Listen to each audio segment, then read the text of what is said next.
Aujourd'hui, 28 août 2019, mesdames et messieurs, bonsoir et bienvenue dans ce journal dont voici les titres. Campagne de reboisement du district de Bamako, plus de 18 000 arbres plantés par la Direction régionale des eaux et forêts et la Société de gestion forestière. Inondations dans notre pays, des dégâts importants dont l'effondrement de plusieurs maisons et des pertes d'animaux dans plusieurs localités. Attaque d'hommes armés non identifiés vers Boussouma dans la région de Mopti. 3 soldats maliens trouvent la mort, 7 autres blessés et un véhicule endommagé. Mesdames et messieurs, bonsoir et bienvenue dans ce journal. Comme annoncé au sommaire, une campagne de reboisement du district de Bamako a été organisée ce mardi 27 août 2019 par la Direction régionale des eaux et forêts en collaboration avec la Société de gestion forestière. Cet événement s'est déroulé en présence de plusieurs personnalités, dont le directeur régional des eaux et forêts et les autorités des 6 communes du district de Bamako. Reportage Aïssatou Sanogo, Moribo Diara. En effet, la Société de gestion forestière a fait un don de 18 000 pieds d'arbres qui furent répartis entre les 6 communes du district de Bamako. Ces travaux de reboisement ont été effectués par les vaillants membres des eaux et forêts et plein de jeunes dévoués pour la protection de l'environnement. C'est ainsi que les travaux ont commencé en commune 1 par l'école Fili Dabo Sissoko. Parce que l'objectif même visé, c'est de parvenir un peu à réduire les pressions anthropiques sur l'atmosphère, sur l'environnement de façon générale. Donc, pour ne pas dire les différentes formes de pollution. Il n'est caché à personne que aujourd'hui le seul moyen d'aller très vite avec la purification de l'atmosphère, c'est de mettre en place suffisamment d'arbres. C'est à travers les différentes formes de photosynthèse et autres que le végétal Dieu a donné cette capacité au végétal de synthétiser, de nettoyer, de toiletter l'air à travers sa physiologie naturelle. Donc on a compris qu'il faut suffisamment boiser pour pouvoir permettre à la population de Bamako de pouvoir respirer aussi tranquillement et éviter les multiples maladies pulmonaires qui peuvent venir de différentes formes de pollution. Bon, en fait, il y a plusieurs espèces là-dedans. Il y a le Ficus jeda qui est là-dedans. Il y a aussi, à certains niveaux, nous allons mettre des baobabs. À certains niveaux, nous allons mettre aussi des terminalia que tout le monde appelle naturellement l'arbre à étage. Bon, tout ça, c'est des arbres à ombrage qui donnent de l'ombre. C'est pourquoi nous avions voulu les planter. Nous, on va sensibiliser, on va accompagner les associations. Une association qui vient poser des actes, elle est obligée de suivre. Nous, on va les accompagner dans les tâches. Et on les a déjà montré les exemples. Et on invite les acteurs, les responsables de ces différentes suites, les lieux de culte, les écoles, les asako et autres là. On les invite à s'occuper des arbres. Celui qui aura planté un arbre, comme un adage dit, n'a pas vécu inutilement.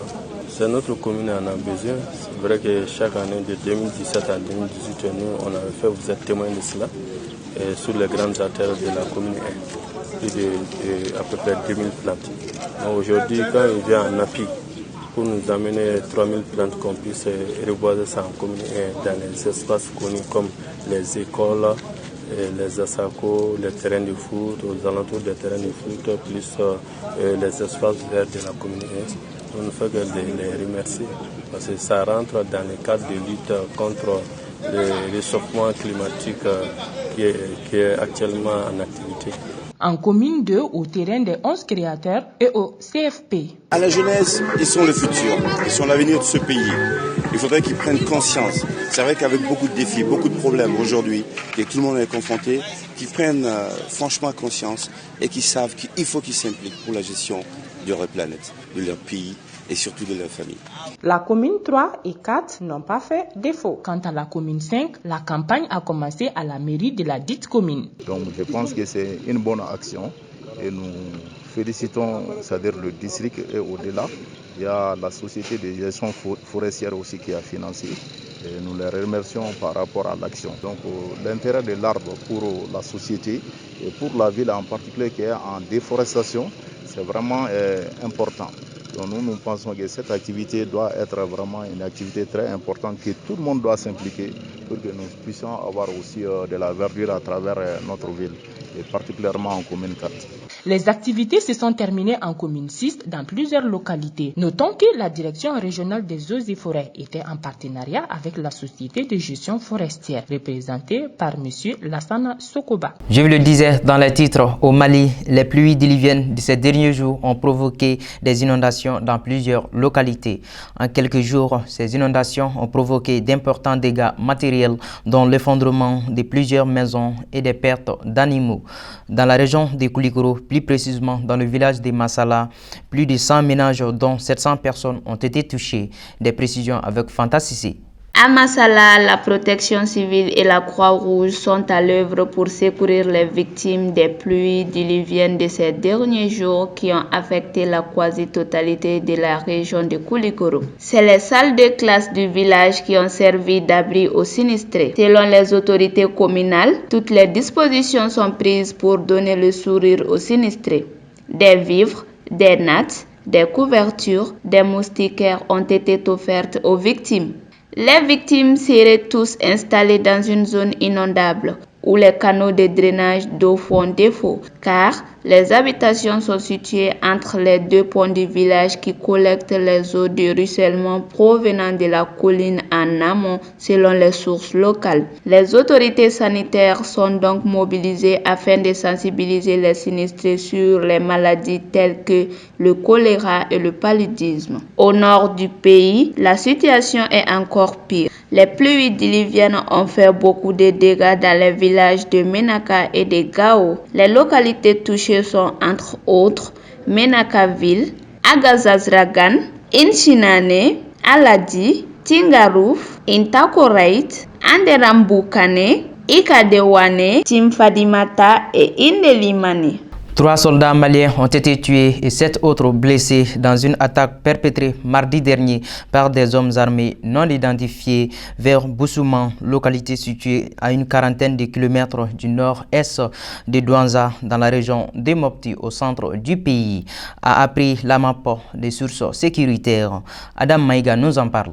Les éléments de la mission de relèvement des forces armées maliennes FAMA de Boulkessi, à environ 3 km de Boussouma, localité située entre Douanza et Omoré, a essuyé des tirs par des hommes armés non identifiés. Après l'explosion d'un engin improvisé au passage de leur véhicule endommagé, faisant 3 morts et 7 blessés selon la même source. Elle ne précise pas la direction prise par les assaillants, encore moins sur les moyens de transport qu'ils ont affirme que les terroristes ont abandonné sur place un de leurs éléments tués par les femmes. Les autorités régionales se sont rendues sur les lieux du drame pour constater les dégâts, présenter des condoléances à la hiérarchie militaire et aux parents des victimes et souhaitent un prompt rétablissement aux blessés. Un renfort a été dépêché sur les lieux de l'attaque pour retrouver et traquer d'éventuels assaillants ou leurs complices.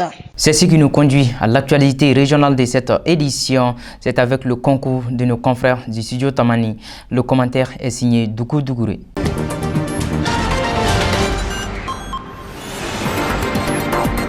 Commençons cette actualité régionale à Caille. Des points focaux travaillant sur le sport des gestions de toxi-infections alimentaires sont en conclave depuis ce lundi dans la localité. Pendant 5 jours, ils renforceront leur capacité dans les collectes et la gestion de cas de toxi-infections collectives dans la région. La rencontre réunit les acteurs de santé de Caille, Djema et Yelmani.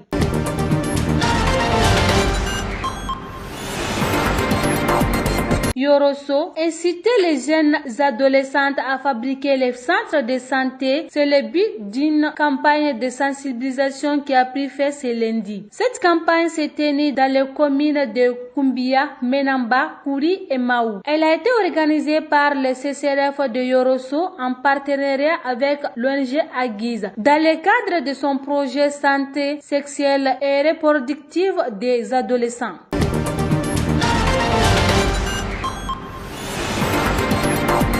À Ségou, en prélude des Assises nationales de la jeunesse sur l'emploi, une délégation du CNJ et leurs camarades de CRJ ont bouclé le dimanche le cadre de concertation régionale. Le thème apporté sur les problématiques actualisées de la jeunesse vue par les jeunes, une priorité nationale de développement. Il s'agit de prendre les recommandations des jeunes de Ségou afin d'enrichir le débat lors des Assises nationales à Bamako.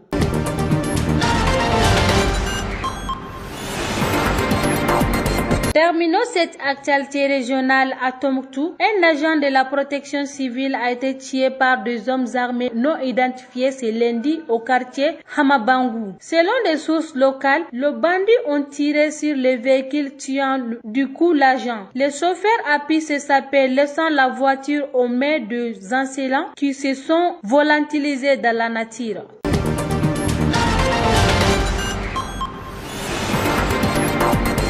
Place à l'actualité internationale de cette édition, en bref, en son et en image. C'est le commentaire d'Assetou Sangaré.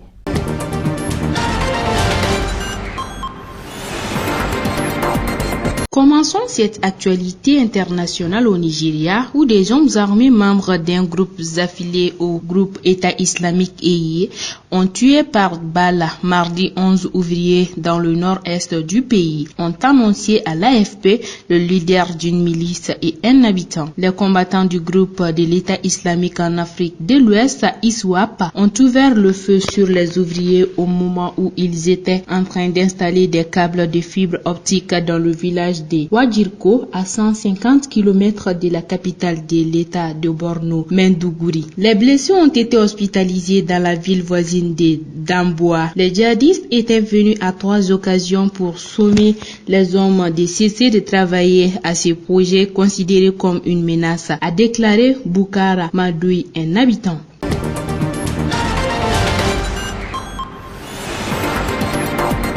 Ebola en RDC, l'ex-ministre de la Santé, Oli Lunga, a été entendu mardi par la justice congolaise dans une enquête sur l'utilisation de fonds publics dans la lutte contre l'épidémie d'Ebola qui a tué près de 2000 personnes en un an en République démocratique du Congo. Le docteur Lunga a été entendu dans le cadre d'une enquête sur rapportant à la gestion d'importants fonds versés par le gouvernement destinés à la riposte contre la maladie à virus Ebola, selon une autre source judiciaire.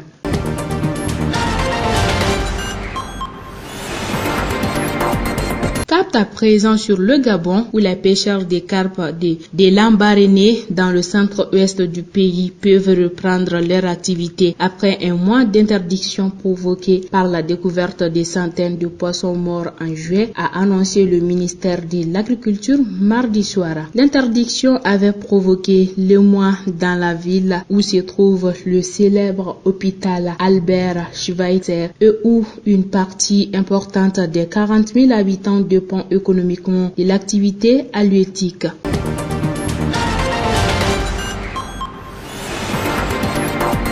Terminons cette actualité internationale au Japon où les autorités nippones ont lancé mercredi 28 août des alertes maximales contre des précipitations diluviennes dans le sud-ouest du pays, notamment dans l'île de Kyushu où d'importantes crues ont déjà causé au moins 2 morts. Les autorités japonaises ont ordonné l'évacuation de près de 850 000 habitants.